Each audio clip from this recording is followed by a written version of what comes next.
Assalamualaikum warahmatullahi wabarakatuh, Bapak Ibu yang saya hormati di mana saja berada. Selamat berjumpa dengan saya Zulirfan, guru SMP Negeri 4 Palu di Sulawesi Tengah. Kali ini izinkan saya untuk menyampaikan informasi terkait dengan asesmen kompetensi minimum. Dalam hal ini adalah terkait dengan penugasan saya dalam pengimbasan guru belajar seri asesmen kompetensi minimum. Nah, tentu Bapak Ibu sekalian pastinya sudah mengenal atau sudah sangat familiar tentang apa itu asesmen kompetensi minimum yang saat ini sudah sangat signifikan intensitasnya dalam sosialisasi terkait dengan penilaian yang nantinya sudah dipastikan pengganti ujian nasional. Nah, untuk itu Bapak Ibu, mari kita simak bersama-sama terkait dengan apa itu asesmen kompetensi minimum. Nah, Bapak Ibu sekalian, tentunya dalam hal ini mungkin sebagian kita pasti sudah sangat familiar, tetapi yang sebagian lagi masih mereka-reka seperti apa itu asesmen kompetensi minimum. Nah, kali ini saya akan menjelaskan tentang apa itu asesmen kompetensi minimum. Asesmen kompetensi minimum atau kita sering singkat dengan AKM itu merupakan penilaian kompetensi mendasar yang diperlukan oleh semua peserta didik untuk mampu mengembangkan kapasitas diri dan berpartisipasi positif dalam masyarakat. Nah, apa yang mendasari atau yang melatar belakangi sehingga pemerintah mengambil kebijakan untuk melaksanakan asesmen kompetensi minimum ini tentunya sangat erat kaitannya dengan review atau analisis terkait dengan hasil pencapaian dari ujian nasional saat ini. Jadi latar belakangnya antara lain adalah bahwa dengan diadakannya atau diterapkannya nanti asesmen kompetensi minimum ini karena berkaitan dengan hasil PISA yang membuktikan bahwa kemampuan belajar siswa pada pendidikan dasar dan menengah masih kurang memadai atau bisa dikatakan masih di bawah standar, khususnya pada kemampuan atau kompetensi literasi dan numerasi. Nah, di sini ada Bapak Ibu bisa membrowsing nanti terkait nilai atau standar yang diperoleh oleh rata-rata peserta didik kita dari penilaian secara internasional terkait dengan kemampuan literasi dan numerasi peserta didik kita. Sangat di bawah standar. Dan itu sudah bertahun-tahun terjadi pada pelajar kita. Kemudian yang kedua, bahwa yang melatar belakangi adanya pelaksanaan ujian atau asesmen kompetensi minimum ini adalah bahwa ujian nasional yang selama ini kita laksanakan atau dilaksanakan oleh pemerintah selama ini hanya menilai satu aspek saja, yaitu aspek kognitif. Nah, bahkan dari aspek kognitif ini sendiri tidak semua aspek yang dites. Nah, untuk lebih ke penguasaan materi, belum menyentuh pada karakter siswa atau peserta didik secara lebih holistik lagi. Kemudian latar belakang yang lainnya adalah bahwa kurikulum 2013 merupakan kurikulum berbasis kompetensi. Sejatinya karena dia berbasis kompetensi, tentunya dalam proses penilaiannya pun diharapkan telah berbasis kompetensi. Namun kenyataannya di lapangan seperti Bapak Ibu rasakan atau alami sendiri bahwa belum mewakili daripada penilaian kompetensi peserta didik. Nah, dalam proses penilaian tersebut harusnya berbasis kompetensi, namun kenyataannya belum, sehingga oleh pemerintah diperlukan penilaian atau asesmen yang lebih holistik lagi untuk mengukur kompetensi peserta didik. Dalam hal ini bukan hanya dari segi kognitifnya saja, tetapi lebih kepada keterampilan dan juga sosial kemasyarakatan, atau dalam hal ini tentang karakter daripada peserta didik. Kemudian menanggapi kondisi tersebut, oleh pemerintah diperlukan reformasi guna mendorong peningkatan kualitas pembelajaran. Nah, pemetaan mutu pendidikan secara menyeluruh sangatlah dibutuhkan. Oleh karena itu, pemerintah menetapkan tahun 2021 ujian nasional resmi dihapus dan diganti dengan asesmen nasional atau yang saat ini lebih sering kita kenal dengan asesmen kompetensi minimum. Mengapa? Karena asesmen kompetensi minimum ini merupakan salah satu bagian daripada asesmen nasional. Nah, seperti itu Bapak Ibu. Kemudian apa yang saya sampaikan tadi Bapak Ibu, bahwa komponen asesmen nasional itu terdiri 3. Jadi AKM yang akan kita laksanakan mulai tahun 2021 ini rencananya merupakan satu dari bagian atau dari komponen asesmen nasional selain survei karakter dan survei lingkungan belajar.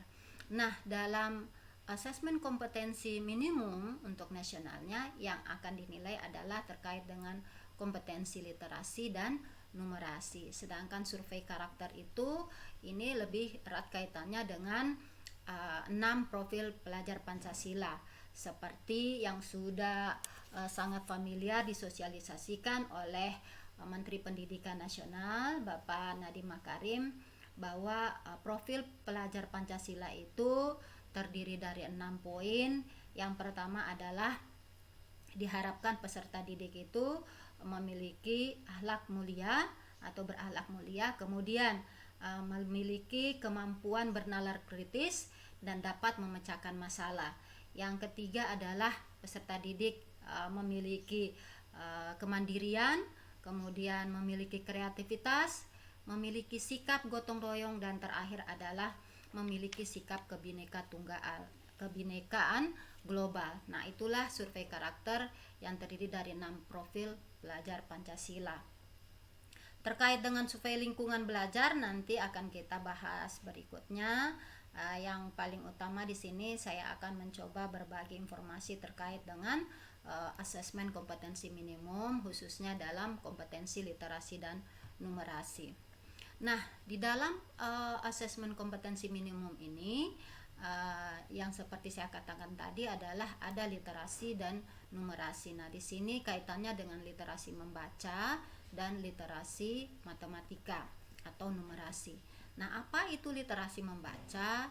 Adalah merupakan kemampuan untuk memahami, menggunakan, mengevaluasi, merefleksi berbagai jenis teks untuk menyelesaikan masalah dan mengembangkan kapasitas individu sebagai warga Indonesia dan warga dunia agar dapat berkontribusi secara produktif kepada masyarakat. Jadi dalam hal ini terkait dengan literasi membaca ini diharapkan peserta didik benar-benar memiliki kemampuan di dalam hal memahami, menggunakan, mengevaluasi, merefleksikan serta menyelesaikan permasalahan-permasalahan yang real di lapangan yang mereka hadapi dan nanti tentunya bisa berkontribusi positif kepada masyarakat. Kemudian literasi numerasi atau numerasi adalah merupakan kemampuan berpikir menggunakan konsep, prosedur, fakta, dan alat matematika untuk menyelesaikan masalah sehari-hari pada berbagai jenis konteks yang relevan untuk individu atau untuk peserta didik sebagai warga negara Indonesia dan di dunia secara global. Nah, apa saja komponen daripada asesmen kompetensi minimum itu yang dibagi lagi secara spesifik dalam literasi membaca dan numerasi. Nah, dalam hal ini terkait dengan literasi membaca terdapat 3 poin penting yang perlu dimiliki atau dikuasai oleh peserta didik, yaitu literasi tentang konten, kemudian proses kognitif, dan yang ketiga adalah tentang konteks. Nah, di dalam konten itu yang akan diberikan adalah terkait dengan teks informasi dan teks sastra atau teks fiksi. Kemudian proses kognitif adalah terkait menentukan informasi, retrieve and access, kemudian interpretasi dan integrasi, dan yang ketiga adalah evaluasi dan refleksi. Sedangkan terkait dengan konteks itu terkait pada personal, sosial budaya, dan saintifik. Sedangkan yang numerasi juga terdapat 3 poin di sana terkait dengan konten, proses kognitif, dan konteks. Nah, di dalam konten itu sendiri ada 4 komponen yang harus diharapkan dikuasai oleh peserta didik, yaitu terkait dengan bilangan, pengukuran dan geometri, kemudian data dan uncertainty atau istilahnya persamaan dan pertidaksamaan ya. Kemudian terkait dengan aljabar. Sedangkan proses kognitif itu terkait dengan pemahaman, aplikasi, dan penalaran. Kemudian secara konteks itu juga masih terkait dengan karakter personal, sosial kultur, dan saintifik.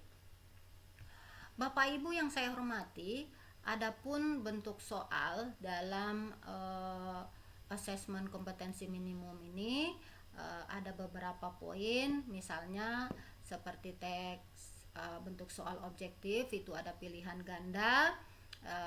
Pilihan ganda ini terbagi dua, ada yang pilihan ganda dibuat hanya dengan satu jawaban saja yang benar, tetapi pilihan ganda yang lebih dari satu pilihan jawaban yang benar itu kita sebut dengan pilihan ganda kompleks. Kemudian ada juga bentuk soalnya menjodohkan. Selain itu ada isian singkat, tentunya dalam hal ini terkait dengan angka-angka atau nama atau benda yang sudah tersedia. Kemudian yang terakhir adalah non objektif atau esai. Jadi lebih kepada kemampuan anak-anak untuk bernalar, mengembangkan esai tulisannya sehingga mampu menciptakan kreativitas yang tinggi. Kemudian, nah ini sedikit saja Bapak Ibu bahwa terkait dengan AKM sendiri itu tentunya nanti akan dilaksanakan dengan memilih sampel, yaitu dari pendidikan dasar dan menengah. Pendidikan dasar itu sendiri kita ambil dari kelas 5 SD sebagai sampel, kemudian nanti kelas 8 untuk SMP dan kelas 11 untuk SMA atau jenjang menengah. Mengapa? Di situ karena memang diharapkan ini sampel ini adalah tujuannya untuk memperbaiki proses pembelajarannya sehingga tercipta mutu atau kualitas pendidikan yang lebih baik lagi. Jadi dilaksanakan di antara jenjang pendidikan, jadi berada di tengah, jadi bukan berada di akhir atau di kelas akhir daripada jenjang sekolah itu. Nah, barangkali demikian penjelasan saya terkait dengan apa itu asesmen kompetensi minimum. Semoga apa yang saya sampaikan atau ya sedikit saja yang saya sampaikan ini bisa bermanfaat kepada Bapak Ibu. Mohon maaf bila banyak kekurangannya. Saya akhiri, sekian dan terima kasih. Assalamualaikum warahmatullahi wabarakatuh.